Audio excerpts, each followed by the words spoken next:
तुलसी एक बहुत ही गरीब परिवार की लड़की थी। वो हसनपुर में अपने माता पिता के साथ रहती थी। उसके पिता मोहन मजदूरी करते थे, जिससे परिवार का गुजारा होता था। मोहन को बस एक चिंता थी कि किसी तरह वो तुलसी के हाथ पीले करके उसे ससुराल भेज दे, इसलिए वो और उनकी पत्नी पुष्पा चिंता में रहते थे। तुलसी भगवान कृष्ण की बहुत पूजा करती थी। कृष्ण भगवान की मूर्ति को रोजाना स्नान कराना, मूर्ति का श्रृंगार करना, मोर पंखी सजाना, उसे ये सब करके बहुत आनंद मिलता था। तुलसी के माता पिता जानते थे तुलसी भगवान कृष्ण की बहुत पूजा करती है, इसलिए उन्हें विश्वास था कि वही उसका फल देंगे। एक दिन, अरे तुलसी बिटिया, लाखन काका के लिए ठंडा शरबत बना ला। और मोहन, कोई लड़का देखा तुलसी के लिए है? बस भगवान कृष्ण पर ही आस है। उनकी कृपा से कोई अच्छा घर मिल जाए तो मुझ गरीब की लड़की के भाग्य खुल जाएं। तो समझ लो कि तुलसी का भाग्य खुल गया। हाँ, हीरा दास जी का छोटा बेटा रतन, अरे वो शादी के लायक है भाई। हीरा दास जी अपने बेटे रतन के लिए लड़की ढूंढ रहे हैं। हाँ, मुझे लगता है कि सेठ जी को रतन के लिए तुलसी पसंद आ ही जाएगी। हाँ लाखन भैया, आप बात चला लो, हम गरीबों पर आपका बहुत एहसान होगा। लाखन सेठ हीरादास को तुलसी के बारे में बताता है। सेठ हीरादास तुलसी को देखकर शादी के लिए हाँ कर देता है। तुलसी की शादी रतन से हो जाती है। एक गरीब मजदूर की बेटी इतने बड़े घर में शादी करके जा रही हो तो गरीब माँ बाप क्या सवाल करेंगे। शादी के बाद तुलसी ससुराल जाती हुई भगवान कृष्ण की मूर्ति को अपने साथ रख लेती है। तुलसी की डोली ससुराल पहुंच जाती है, पर ये क्या, रतन का तो कुछ पता ही नहीं। वो तो डोली पहुंचते ही गायब हो जाता है।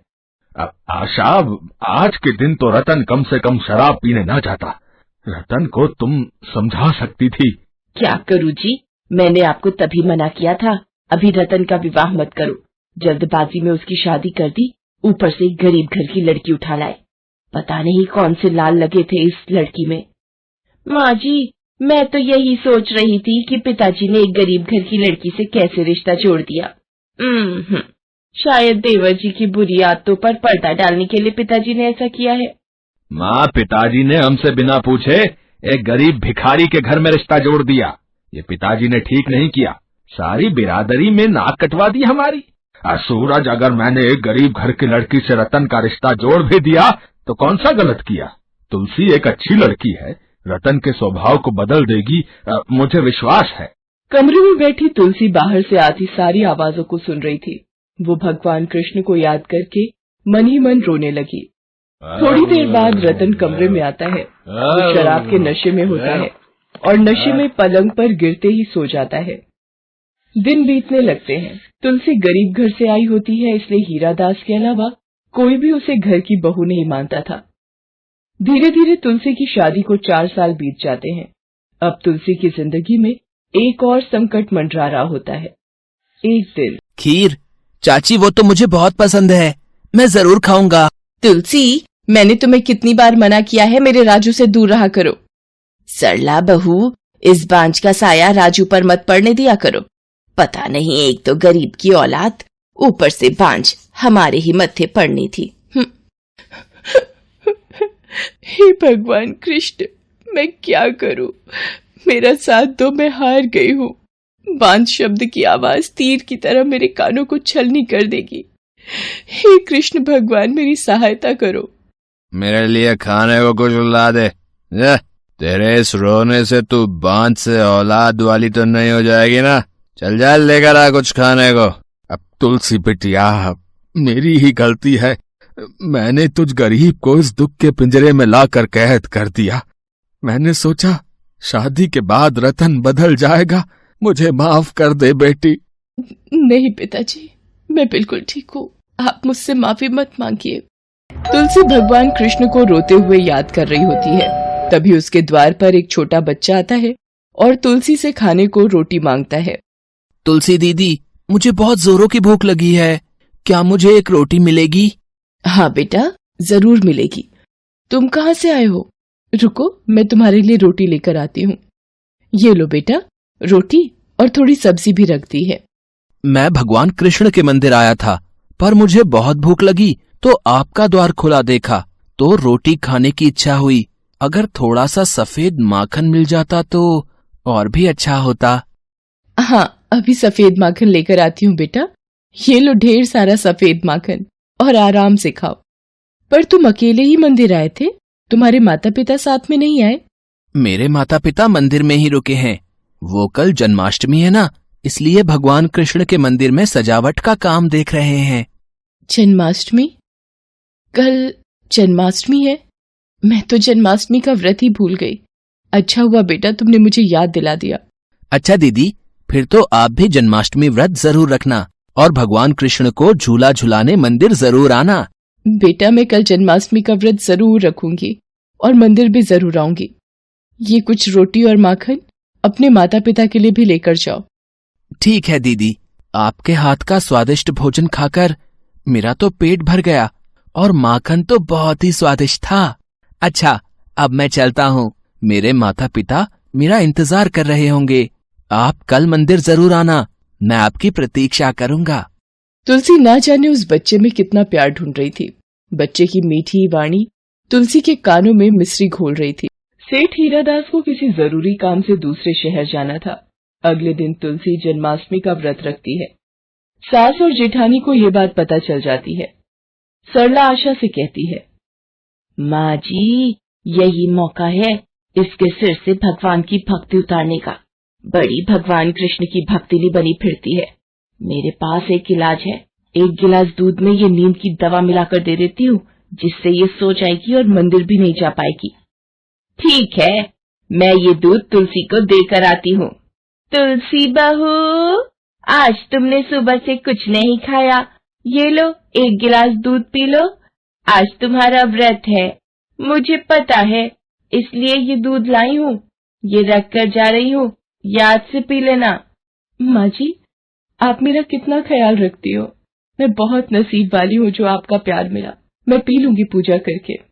चाची, मुझे भी दूध पीना है। ठीक है राजू, तुम ये गिलास ले लो, मैं दूसरा ले आऊंगी। तुलसी राजू को अपने दूध का गिलास दे देती है। जैसे ही राजू दूध पीता है वो बेहोश हो जाता है। तुलसी राजू राजू चिल्लाने लगती है। उसकी आवाज सुनकर सरला और आशा दोनों कमरे में आ जाती हैं। रतन और सूरज भी आ जाते हैं। सरला तुलसी से पूछती है, राजू बेहोश कैसे हुआ? तूने उसे क्या खिलाया है? जरूर तूने कोई टोना टोटका किया है जो मेरा बच्चा बेहोश हो गया। तू मेरे बच्चे को मारकर अपना बांझपन दूर करना चाहती है। माँ जी, सूरज, रतन, जल्दी से राजू को अस्पताल ले चलो। तुझे तो मैं यहीं घर में बंद करके जाऊंगी। देखती हूँ तू कैसे मंदिर जाती है। तूने हमारे राजू को मारने की कोशिश की है। सब लोग तुलसी को घर में बंद करके चले जाते हैं। डॉक्टर राजू का चेकअप करता है और बताता है कि राजू ने नींद की दवा ले ली, उसकी जान को खतरा है। सरला को याद आता है कि जो नींद की दवा मिला दूध उसने तुलसी के लिए भिजवाया था, वो राजू ने पी लिया था। सरला और आशा दोनों ही रोने लगती हैं। उधर तुलसी खिड़की से आवाज देकर कहती है कि कोई उसका दरवाजा खोल दे, उसे मंदिर जाना है।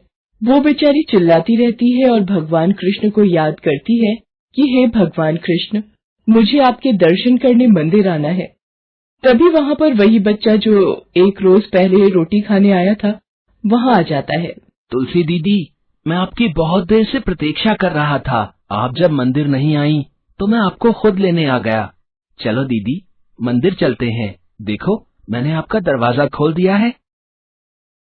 तुलसी चुपचाप उस बच्चे के साथ चलती रही और मंदिर पहुंच गई। बच्चा उससे बोला कि वो मंदिर में भगवान के दर्शन करे, तब तक वो प्रसाद लेकर आता है। हे कान्हा जी, हे गोपाल, आपने मेरी विनती सुन ली। मुझे आपके दर्शन हो गए, मेरा व्रत सफल हो गया। भगवान राजू को ठीक कर दो, नहीं तो सब मुझे ही दोषी मानेंगे। उसकी जान मुश्किल में है, उसकी जान बचा लो प्रभु। तुलसी दीदी, ये लो प्रसाद, राजू को खिला देना, वो ठीक हो जाएगा। तुलसी वो प्रसाद लेकर राजू के पास पहुंचती है और उसके मुंह में लगा देती है। राजू आंखें खोल लेता है। डॉक्टर ये देखकर हैरान रह जाता है कि थोड़ी देर पहले जिस बच्चे की जान को खतरा था, उसने प्रसाद खाते से ही आंखें खोल ली। सरला और आशा भी राजू को आंखें खोलता देख खुशी से रो पड़ती हैं। सूरज और रतन भी राजू को प्यार करने लगते हैं। सरला तुलसी के गले लिपट जाती है और उससे माफी मांगने लगती है। तुलसी, मुझे माफ कर दो। मैंने तुम्हारे साथ बहुत ही घटिया हरकत की थी। मैंने तुम्हारे दूध में नींद की दवा मिला दी थी ताकि तुम मंदिर ना जा पाओ, पर भगवान ने मुझे उसका सबक दे दिया। आज राजू तुम्हारी वजह से ठीक हो पाया है। उसकी जान आज तुम्हारी वजह से बची है। भगवान कृष्ण, मुझे माफ कर दो। तुलसी बहू, हमें माफ कर दो। हमने तुम्हारे साथ बहुत गलत व्यवहार किया। हीरादास को भी सारी बात पता चलती है। उसे तुलसी पर गर्व होता है। तुलसी पूरे परिवार वालों के साथ मंदिर जाती है। वो उस बच्चे को ढूंढती है जिसने उसकी सहायता की थी। वो पुजारी से पूछती है, पुजारी जी, यहाँ एक बच्चा अपने माता पिता के साथ कुछ दिनों से मंदिर में रह रहा था। आपने देखा है उसे? कौन सा बच्चा बेटी? यहाँ तो कोई नहीं रुका। तुलसी को याद आता है कि उस बच्चे ने उसका नाम लेकर पुकारा था, पर उस बच्चे को तुलसी का नाम कैसे पता? वो इस सोच में डूब जाती है। उसे यकीन हो जाता है कि जरूर भगवान कृष्ण स्वयं उसकी सहायता के लिए उस दिन आए थे। वो सारी बात घर वालों को बताती है। उसे सब कुछ याद आ रहा होता है। तुलसी भगवान कृष्ण के चरणों में झुककर रोने लगती है। भगवान ने अपनी भक्ति का फल भक्त को दे दिया था। जन्माष्टमी के कुछ दिनों बाद ही तुलसी गर्भवती हो जाती है और 9 मास के बाद उसके एक प्यारा सा बेटा पैदा होता है, जिसका नाम वो गोपाल रखती है। पूरा परिवार खुशियों के रंग में डूब जाता है। सब मिलकर हर साल जन्माष्टमी का त्योहार धूमधाम से मनाते हैं। Thanks for watching.